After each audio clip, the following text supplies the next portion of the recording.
two by two, one by one. And they say It's nice to just be here instead of being on the run. well, Juliet Is making changes. Linda thinks things through. Ilana's in transition and doesn't know what to do. Look around, we are a million of women. Look around, we are 10 women strong. Don't you know that in a million of women, each has time to sing her own song? Ellen's renovating. Michelle writes her PhD and searching for her own true voice. Elena writes short stories. Margot's having a baby. Rayzel arrives late. Lily's opening her heart while Amy's psyched for a day. Look around, we are a million of women. Look around, we are 10 women strong. Don't you know that in a million of women, each has time to sing her own song? Always transforming, the journey's never through. Capture a moment in time, hold it close to you. Gather round the circle, formed of women's hands. Celebrate life's mysteries, for you never know what is planned. Look around, we are a million of women. Look around, we are 10 women strong. We're 120. Let her know that in a million of women, each has time to sing her own song. Each has time to sing her own song.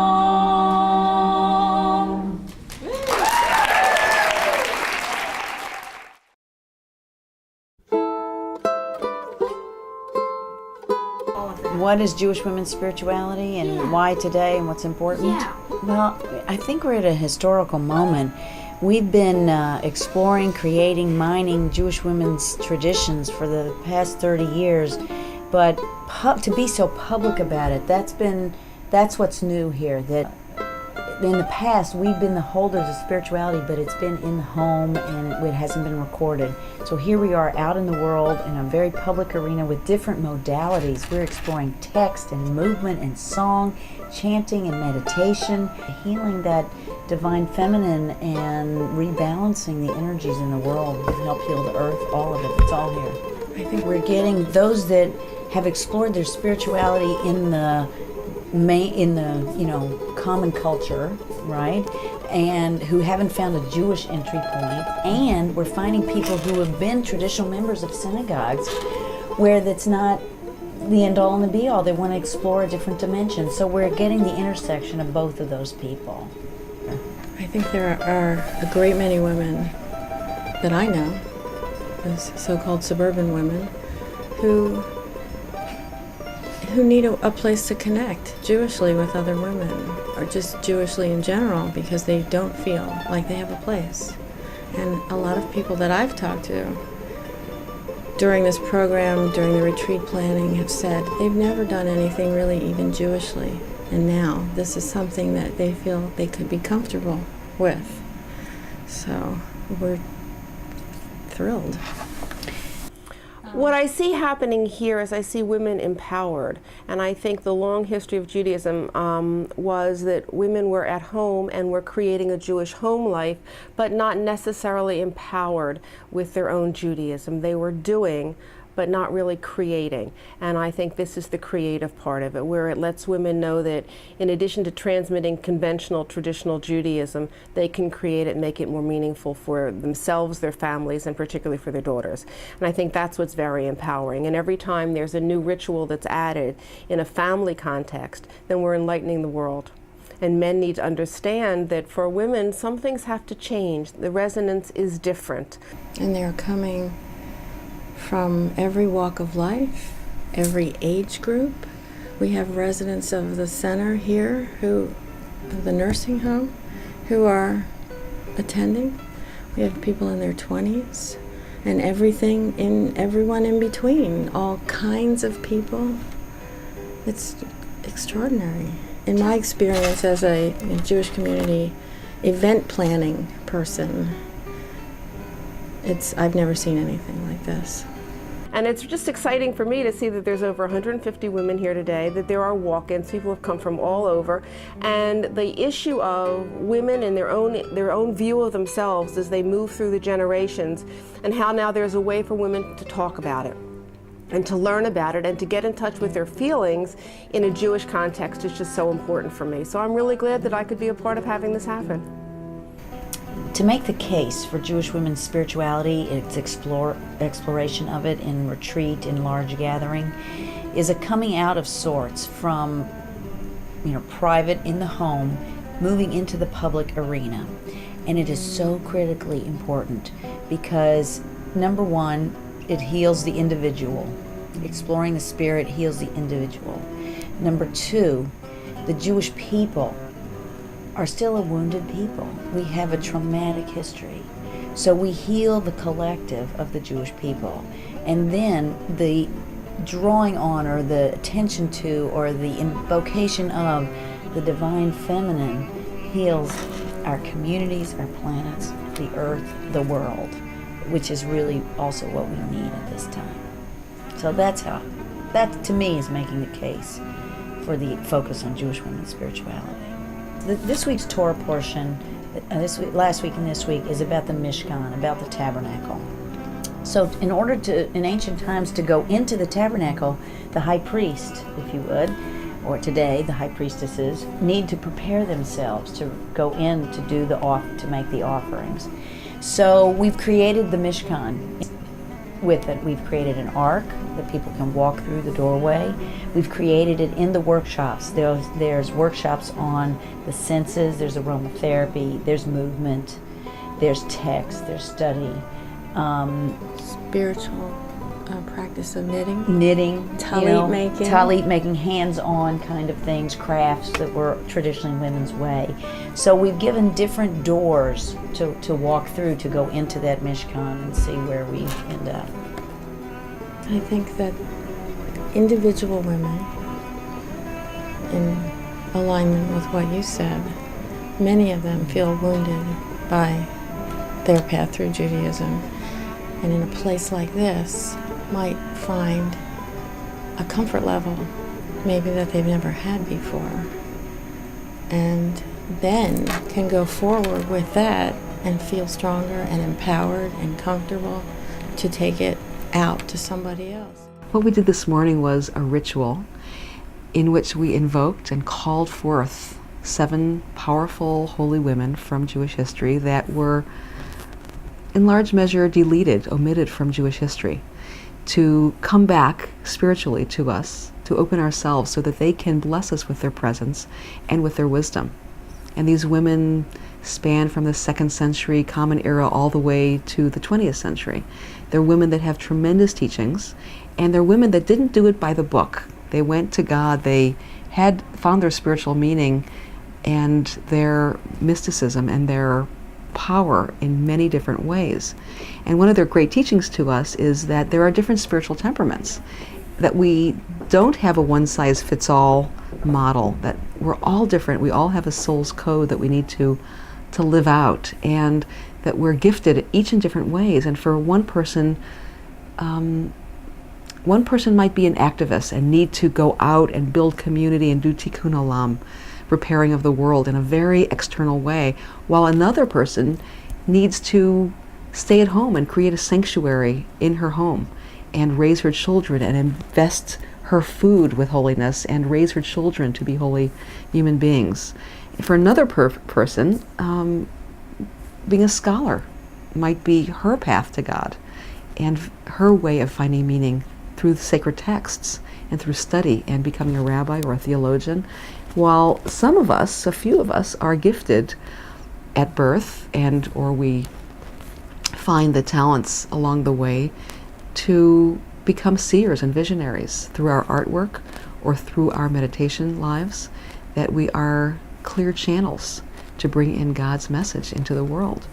So there are scholars and there are homemakers and there are activists and there are mystics amongst us, and it really is important. One of the lessons in this book is to find who we are, each one of us, and to live in balance with what we have been given and bring through our personal gifts.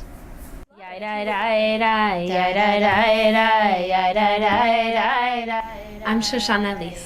I'm a student at the Reconstructionist Rabbinical College. I'm also a student of Rabbi Marsha Prager and other Jewish renewal teachers. I'm Penina Kilberg. I'm also a student with Rabbi Marsha, and I'm working with Rabbi Rayzel Raphael. I'm working with her on another project, an outreach project. I am a licensed social worker and a Hebrew school teacher. We named our workshop Healing the Senses, and it was specifically geared towards healing women who may often give. As women, we give and we rarely nurture ourselves, or we rarely know how to nurture ourselves. And the real kavanah, the intention of the workshop, was to really use our own bodies, our own senses that we have in place to heal ourselves, to really create a space, a container within ourselves. The teaching that we based our workshop on is the teaching about the Mishkan. The Mishkan is a dwelling place for God, for Shekhinah, the immanent presence of God, to find a space in our universe to dwell. And we build, now that we don't have the temple, the holy temple, the external dwelling place for God, we build that temple within ourselves. And Mishkan and Shekhinah, they share the same root. So it's about creating a dwelling place within ourselves that we can then dwell within the Shekhinah. People lit candles as they walked in. They sat down. Part of the birthing process today. So we lit candles so that people would really be able to light their neshama, their soul. And then we actually, after our Nagun, we went into this I Am Woman exercise that we created last night at 10:30. Okay, start. I am woman. I am strong. I am woman. I sometimes forget to even breathe. I am woman. I'm confident and proud. I am woman. I am so stressed. I am woman. I'm president of my firm. I am woman. I drive a lot of carpools. I am woman. I am woman. And everybody joined in. There was like this chorus around the room, people just waiting to say, I am woman, I am healing, I am woman. They took over the piece of I am woman, and they just kept doing it over and over, and everyone surrounding us in a circle. It created a really powerful energy and declaration, affirmation. It was very and spontaneous. And very spontaneous. We really wanted to tap into the experiential piece. We also created a mikveh, which is a body of healing waters. And our body obviously wasn't running, although we would have loved it to be. We had a bowl, and people came up to the bowl and in silence, which was really very, very powerful to have a room filled with 27 women silent. People would come up to the bowl and we washed their hands gently and then gave them a very hot cloth, which, as you know, is like the most soothing, at least for me, the most soothing thing I could ever do for myself. And people actually then, some were teary, some were very thankful, some were really wanting to say the blessing. Brucha at Ya Eloheinu Malkat Haolam Potachat Sha'arei Tichusha. Blessed are you, source of all blessing. You open the gates of the senses. And this was our blessing that we created for this workshop that can be used when we want to open the gates of the senses and we want to celebrate that they are open, that we have this gift of sense. I did a workshop called Knitting as a Spiritual Practice. I'm a relatively new knitter, about 3 years. I think that's new, rediscovering knitting. And it occurred to me after I started knitting for a while that it did have a whole spiritual quality to it. It started to center me. It definitely started to calm me. And I felt that there was a lot of, because I'm very connected to my Judaism, I really connected it to my Judaism. So when this conference came, I thought, well, why don't I do something about knitting as a spiritual practice? And to me, knitting is like, there's two parts of prayer. There's one part that's like the ecstatic, spiritual, the kavanah part. And there's the other that's the discipline. And you need to go through the discipline in order to get sometimes to that ecstatic, free, spontaneous part. And if you do, when you go through the discipline, you can sometimes reach higher heights than if you didn't have the discipline. So to me, that was a perfect analogy to knitting. And the women who were in this, one of the women said who had reconnected to her knitting, she said, I could have done this the rest of the day. And that was all I needed. It was just wonderful. And we're knitting squares to put together for a quilt to make for a battered women's shelter. So I felt like the energy that we give here should continue. And the yarn that I bought for this is made by a women's cooperative in Chile. It's all natural yarn, wool, and they hand dyed it. So I thought that the whole connection should all be women to women to women. So that's what I did. The workshop is called Kolot's Rosh Chodesh, It's a Girl Thing, which is the same title of the project that I direct from the Reconstructionist Rabbinical College. Kolot is the Center for Jewish Women and Gender Studies, and the Rosh Chodesh, It's a Girl Thing it's a project of Kolot, which is Rosh Chodesh groups for adolescent girls in grades 6 through 12. So the workshop explored issues that affect adolescent girls, and so we explored that, and we talked some about Rosh Chodesh and why we do this project in the context of Rosh Chodesh. One group explored what issues they think are affecting teens today. That was the basic question. So they brainstormed negative and positive issues that are affecting teens today. One group talked about Jewish identity, with positive Jewish identity, what was hard about being Jewish, any kind of ritual that was significant to them. And the third group was asked to name role models, Jewish role models. And what often happens with number 3, because I've done this workshop before, is it's very hard for women to come up with women. So what was serendipitous was Teresa's sort of opening, talking about her book and talking about heroes. Yeah, I really think, it was a terrific experience, and I'm hoping they'll do it again for a weekend, like a weekend retreat. And I just found that today I could really nurture myself, get in touch with a lot of energy that was in there. I loved moving around. I felt extremely flexible, very, very loose and easy. I met some very interesting women today. I'm just excited. And for me, the number one, the top experience was that it's like everybody was ageless. Age did not matter anymore today, because there were all age ranges here. And I got what I wanted, a kind of a spiritual fulfillment. The first word in my movement workshop, because I went into the movement workshop, the word and the movement I got into was that of warrior.